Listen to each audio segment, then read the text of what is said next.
What's happening, YouTube? This is Santi. I'm over here. I've been working on this Husqvarna 128 LD, and this was a hand-me-down. Basically, my mother had gotten to a point where she couldn't start it. You know, it was just being a bit of a nuisance to her, and so she switched to an electric one, and so she gave us this one. Now, this one did sit for a few years, so right off the bat, I just assumed in general that I'm just going to replace the carburetor. They're pretty affordable nowadays. I was able to find this one on Amazon, A-Long C1Q W40A, and it says that it's a carburetor for the 128 LD along with several other weed eaters. Now, this kit ended up running $20.59, and you'll be able to find a link in the description below if you decide to still purchase this one.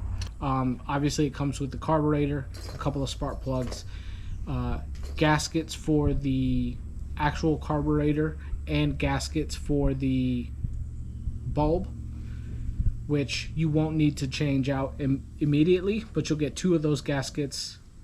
You'll get two sets of hoses. They are different diameters, so make sure you pick the right one when you reroute or rerun the fuel lines, as well as obviously coming with the tuning tool. So the main thing I kind of want to, I guess, go over or let everyone know about this product so far, which everything worked just fine. I'm really grateful that it comes with a tuning tool. I would never have just had that, obviously. The main thing I do want to discuss, which all of this stuff is nice, it also came with a fuel filter I didn't mention. It comes with these two spark plugs. You can see this one's pretty charred up. I tried running it pretty hard, and what I ended up finding out through some forums that I was reading on was that the spark plug that comes with the Husqvarna, which I will end up needing to replace soon, but the insulation doesn't seem to work very well on the Chinese kit. These are the numbers for the Champion spark plug that was in it when I got it, and this one works. I don't know if it is the factory part, but I think it most likely is. I don't think anyone has done any major work to this weed eater. What was happening, or what happened to me while trying to run the Chinese spark plugs, was I was getting some electrical interference, and it wouldn't send a spark signal clearly enough to run the engine. So it would bog down constantly,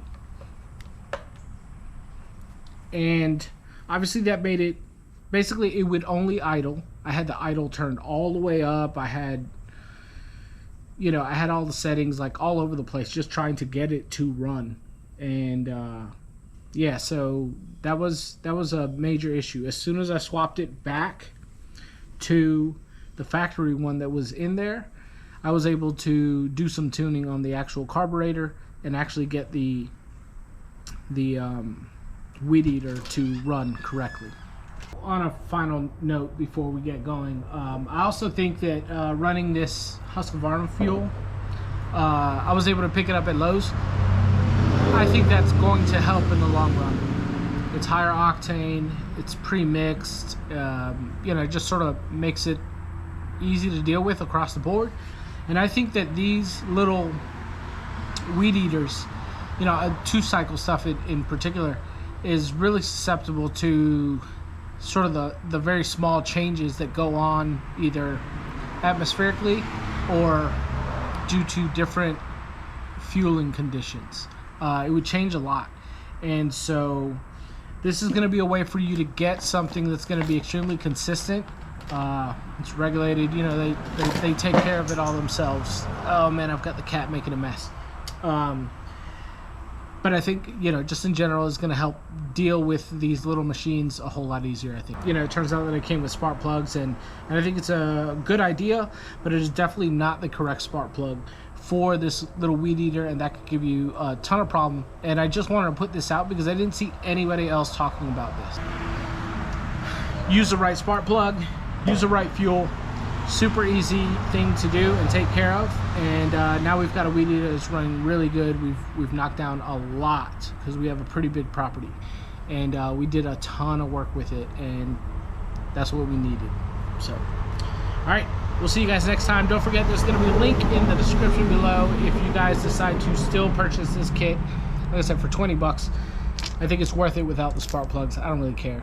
I needed the carb, I needed the gasket, I needed the tuning tool, and so yeah, you know what, I'm gonna go with a 4 out of 5.